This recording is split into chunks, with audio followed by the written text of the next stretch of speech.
Hello အားလုံးပဲမင်္ဂလာပါကျွန်တော်နာမည်က Rai ပါကျွန်တော်ဒီနေ့မှာတော့ CDK ဓာတ်ယူပြသွားမယ် CDK ဓာတ်ယူပြရင်းနဲ့ကျွန်တော်ရမဓာတ်ရဲ့ဒူရှိတာဓာတ်ရဲ့ပါတခါလေးယူပြသွားမှာပါပြီးတော့ကျွန်တော်တို့တကယ်ချင်းနေဒီပိုင်းထဲမှာသွားဟကြအောင်မှာဖြစ်ပါတယ်အဲ့တော့ကျွန်တော်ဗီဒီယိုချန်နေတက်တယ်ဆိုရင် like subscribe လုပ်ပြီးတော့အဆုံးထိကြည့်ပေးသွားကြပါလို့ကျွန်တော်ပြောဆိုချင်ပါတယ်ဒါကတော့ကျွန်တော်တို့ရမဓာတ်ယူရဲ့နေရာပါဗျာရမဓာတ်ကိုကျွန်တော်တို့ကဒီ live boss ကျွန်တော်အကောင့်30ကိုတက်ပြီးတော့အဲ့ဒီ hydra ကျွန်းကဒီရောက်ဒီတကုံအောက်ကနေကျွန်တော်တို့ကအဲ့ zombie 9ကောင်ကျွန်တော်တို့တွားတက်မှာဖြစ်ပါတယ်အဲ့ zombie 9ကောင်တက်လို့ရှိရင်ကျွန်တော်ရမှာဖြစ်ပါတယ်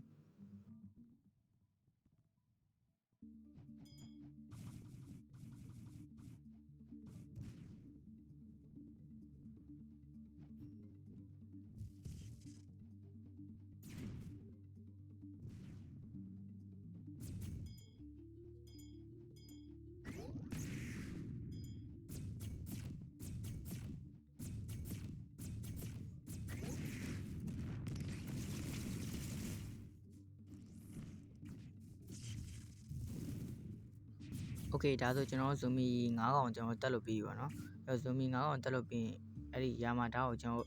နှိပ်ပြီးတော့ယူရမှာဖြစ်ပါတယ်ကျွန်တော်ယာမာဓာတ်ယူရဲ့အချိန်မှာဒီလိုပေါ်လာရင်သူက error ဖြစ်တာပါအဲ့ဒါကိုခဏ2ချက်3ချက်လောက်နှိပ်ပေးရပါတယ်အဲ့ဒါမှကျွန်တော်ယာမာဓာတ်ရပါ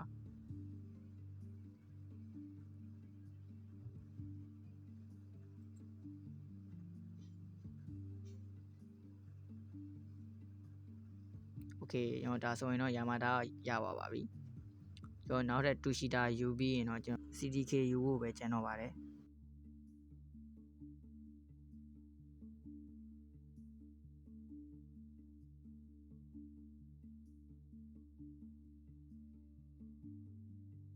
โอเคကျွန်တော်ယာမာဓာတ်လည်းယူပြီးဆိုတော့ကျွန်တော်2 sheeter ဓာတ်တွိုက်ဖို့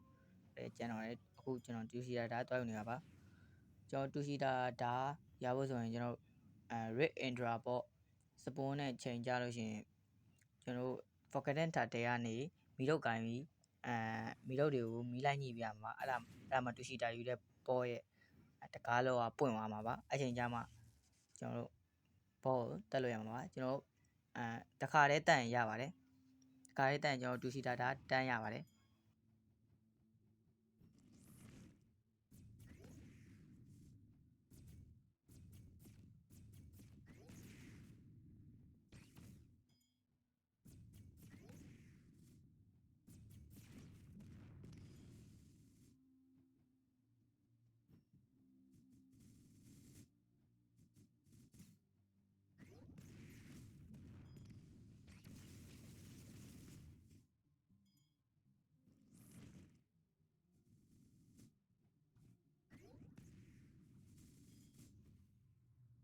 ကြည့်ပါဦးလို့အမှကျွန်တော်ကတစ်ခါတေသွားပါတယ်တဲ့နောက်တစ်ခါပြန်တက်ရတော့မယ်အဲ့ဘောကသွေးပြေသွားအောင်တေရနဲ့ချက်ချင်းတန်းပြီးတော့ damn bro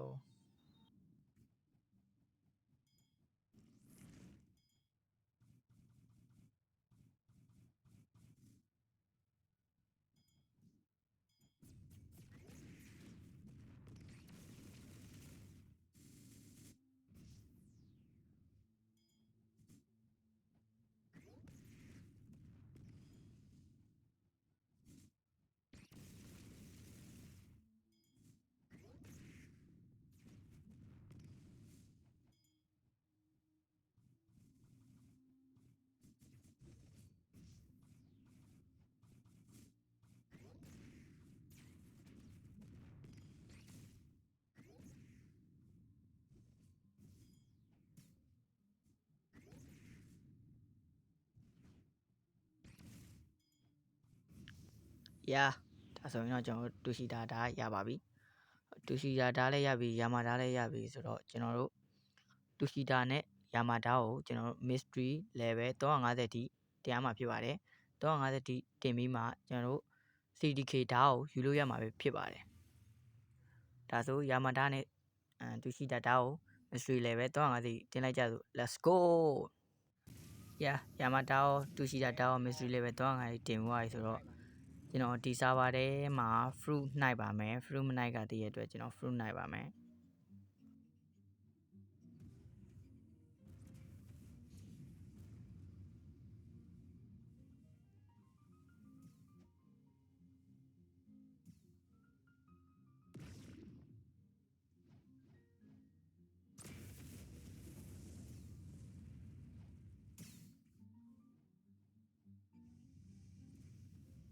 what ဘာကြီးတော့လိုင်းကြနေပါတယ်တဲ့ဒီစာပါလိုင်းမကောင်းဘူးဒါမှမဟုတ် wifi ပဲလိုင်းမကောင်းတာလားမသိပါဘူးအေးပါကွာ spring fruit ပါတဲ့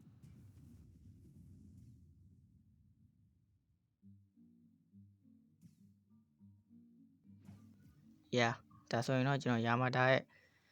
Z scale ကိုစမ်းပြပါမယ် Z scale ကအဲ့လိုကြီးပါကျွန်တော် H pair ကတော့ရောအဲ့လိုကြီးပါနာမည်ကတော့ bla bla ပေါ့နော်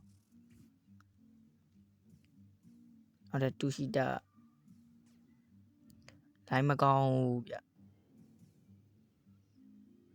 အဲ့ဒီ ကကြတော့သူကအနီအောင်ဘိုင်းနေလည်းမသိဘူးဇက်တိုက်ထိုးတာပြီးတော့ H pair ကကြတော့Yamada နဲ့နည်းနည်းတော့ဆင်ဒါပေမဲ့သူကနှစ်ချောင်းခုတ်ပလိုက်တာ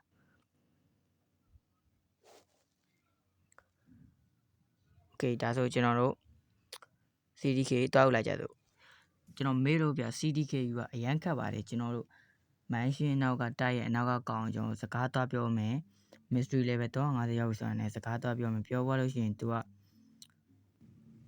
Yama နဲ့တူရှိတာဆိုပြီးတော့နှစ်ခုပေးထားလိုက်မယ်အဲ့ချိန်ကျလို့ရှိရင်ကျွန်တော်တို့က mission 6ခုလောက်ရမှာပါအဲ့ mission 6ခုကတော့ကိုယ့်ဘာကိုရှာပြီးတော့လောက်လိုက်ပါတော့ကျွန်တော်အဲ့ဒီယူထားတဲ့ဟာကိုကျွန်တော်ဗီဒီယိုမြိုက်ထားလို့ပါโอเคကျွန်တော်ကတော့crystal 6တုံးရှိရတဲ့အတွက်ကျွန်တော်တန်းယူလို့ရပါတယ်ဒီ CDK ယူတဲ့ bot အယိုးကြောက်ကိုတက်လို့ရှိရင်ကျွန်တော်တို့ကတခြားလက်နက်တွေနဲ့လုံးဝမရပါဘူး Yama ဓာတ်နဲ့တူရှိတာဓာတ်နဲ့ပဲဒီကောင် damage ထိရပါ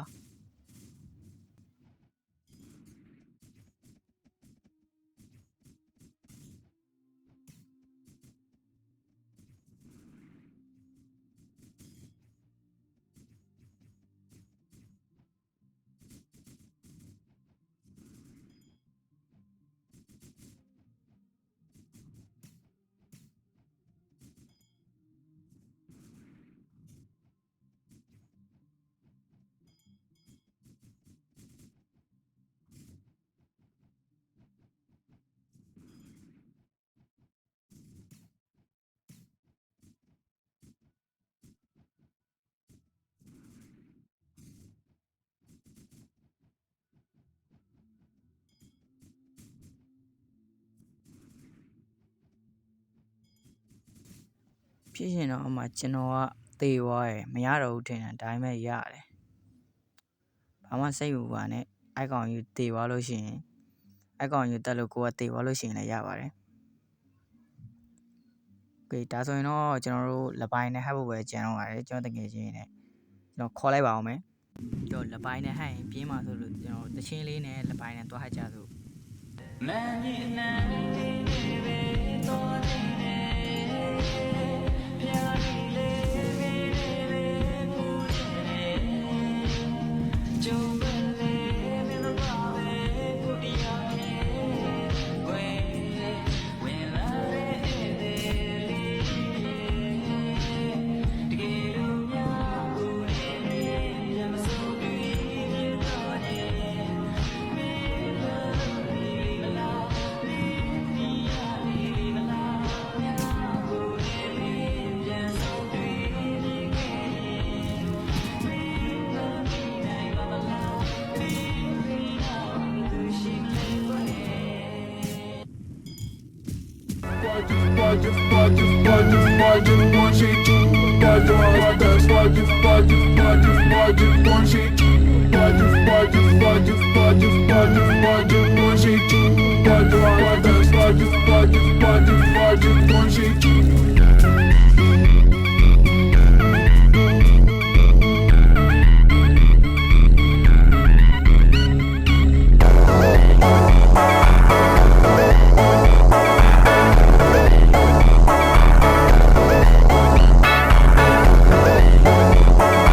ပထမတစ်ချိန်ဟတ်တာတော့တင်မောက runner တွေလောက်တာနဲ့တင်မောပြက်ပြီးတော့မအောင်မြင်ခဲ့ပါဘူး။ Yeah ဒုတိယအချိန်တော့ကျွန်တော်တွေ့ခဲ့ပါတယ်။လပိုင်းနဲ့ကျွန်တော် share ဟတ်ပါတယ်လပိုင်းနဲ့ share ချပါတယ်။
yes ဒါကတော့ကျွန်တော်လက်ပိုင်းနဲ့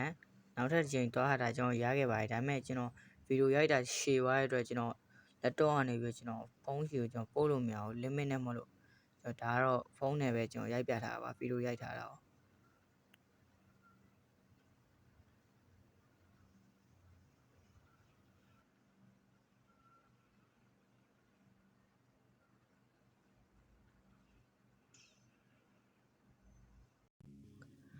ကျွန်တော်လက်ပိုင်းနဲ့ဟန်နဲ့နောက်ဆုံး fighting style ယူတဲ့ဟာကိုကျွန်တော်တွားကြည့်ပါသေးတယ်ဒါပေမဲ့ကျွန်တော်ရှိမှာကပစ္စည်းစုံမရှိပါကျွန်တော်မ crack လိုက်ရဘူးကျွန်တော်နောက်ဗီဒီယိုမှာကျွန်တော်အဲ့ဒီ fighting style ယူတာကိုကျွန်တော်တင်ပေးပါမယ်အခုတော့ကျွန်တော်ကြောင်းရှိလို့စာရီလုံးနေရပါတယ်ပြီးတော့ကျွန်တော်တငယ်ချင်းနဲ့ကျွန်တော် fruit trade ခဲ့ပါသေးတယ်ဒီကောင်တွေကလှုပ်လာရင်တောက်ဆန်းနေရဲ့ကြည့်ပဲကျွန်တော်ဗီဒီယိုကတော့ဒီလောက်ပါပဲကျွန်တော်ဗီဒီယိုကြိုက်လို့ရှိရင် like and subscribe လေးလုပ်ပေးတော့ကြပါအောင်အားလုံးပဲ bye bye